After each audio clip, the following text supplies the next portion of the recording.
आज हम बात करेंगे blood circulation between heart and lungs.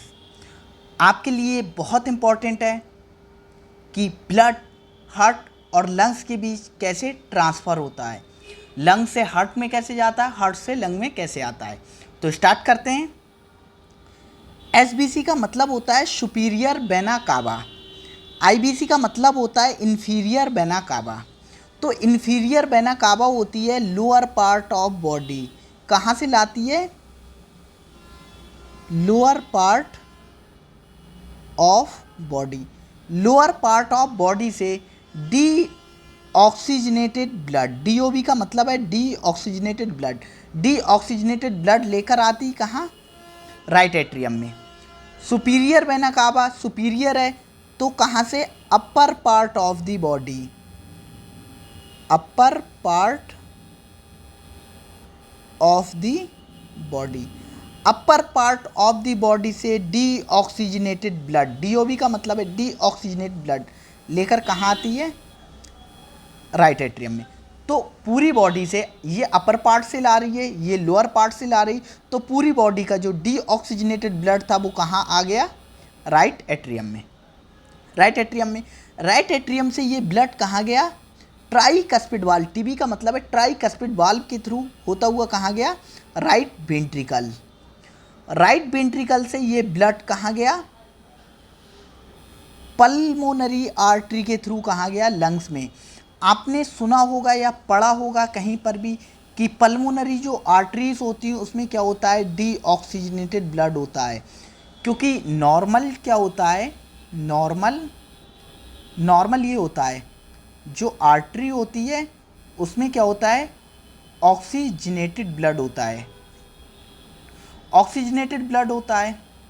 जो वेन होती हैं उनमें क्या होता है? डी ऑक्सीजनेटेड ब्लड होता है।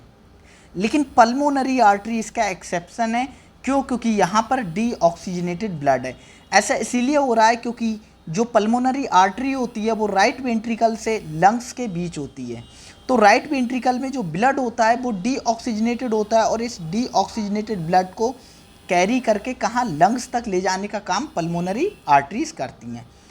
अब यहाँ पर क्या हुआ? ऑक्सीजनेशन हुआ। ऑक्सीजनेशन, जो डी ऑक्सीजनेटेड ब्लड था उससे CO2 बाहर निकल गई और उससे ऑक्सीजन बाइंड हो गई, मीन्स ऑक्सीजनेशन हो गया। ऑक्सीजनेशन हो गया। अब ये जो ब्लड होता है ऑक्सीजनेटेड, ये वेन के थ्रू, पल्मोनरी वेन, ये पल्मोनरी वेन है। पल्मोनरी वेन में कैसा ब्लड है? ऑक्सीजनेटेड। ऐसा इसीलिए है, क्यों? क्योंकि ये लंग्स को लेफ्ट एट्रियम से कनेक्ट कर रही हैं और लेफ्ट एट्रियम में जो ब्लड आता है वो ऑक्सीजनेटेड ब्लड आता है। और कहाँ से आता है? लंग्स से।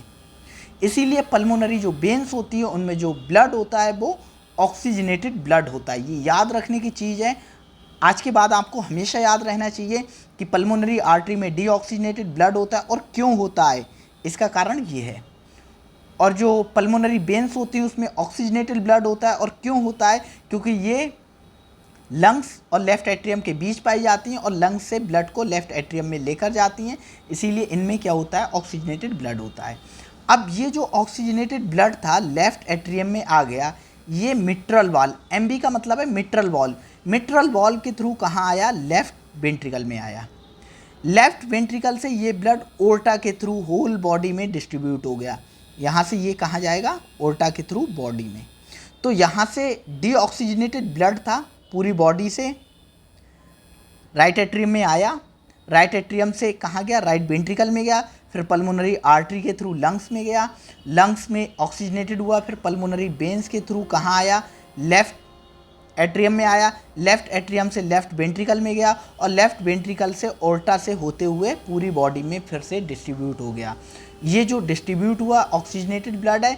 फिर इस ऑक्सीजनेटेड जो ब्लड है इसका डीऑक्सीजनेशन होगा और ये दोबारा कुछ इस टाइप से फिर से डीऑक्सीजनेटेड होकर और फिर से ये इन्फीरियर वेना कावा और सुपीरियर वेना कावा के थ्रू राइट एट्रियम में आ जाएगा और ये साइकिल चलती रहेगी।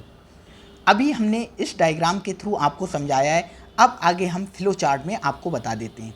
ब्लड सर्कुलेशन इन हार्ट, ये हमारी हेडिंग है, हेडिंग नहीं है, वही है। देखो यहाँ लिखा है D oxygenated blood from inferior vena cava and superior vena cava हमने बता दिया। Inferior vena cava lower part of body से ब्लड लाती है, superior vena cava upper part of the body से ब्लड को लाती है। कहाँ लाती है?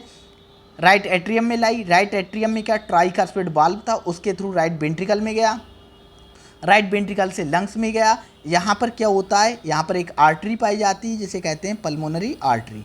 पल्मोनरी आर्टरी के थ्रू लंग्स में गया, लंग्स में ब्लड का ऑक्सीजनेशन हुआ और ऑक्सीजनेशन होकर लेफ्ट एट्रियम में गया। यहाँ पर एक आर्टरी, यहाँ पर एक वेन पाई जाती है, उस वेन का नाम क्या है? Pulmonary vein. लेफ्ट एट्रियम में पहुंचकर ये मिट्रल वाल्व के थ्रू कहाँ गया? लेफ्ट वेंट्रिकल में गया। लेफ्ट वेंट्रिकल के बाद ये ऑर्टा में गया, ऑर्टा से सिस्टमिक सर्कुलेशन, मतलब हमारी बॉडी में, इसका मतलब है बॉडी, सिस्टमिक सर्कुलेशन पूरी बॉडी में डिस्ट्रीब्यूट हो गया।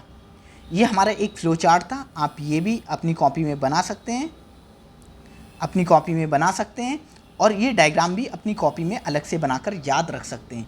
ये बहुत इंपॉर्टेंट है किसी भी पैरामेडिकल एग्ज़ाम के लिए और ये इम्पॉर्टेंट है नीट के लिए भी। पैरामेडिकल एग्ज़ाम के लिए तो इम्पॉर्टेंट है ही है और नीट के लिए भी। और वैसे भी आपको, अगर आप साइंस के स्टूडेंट हो, बायोलॉजी के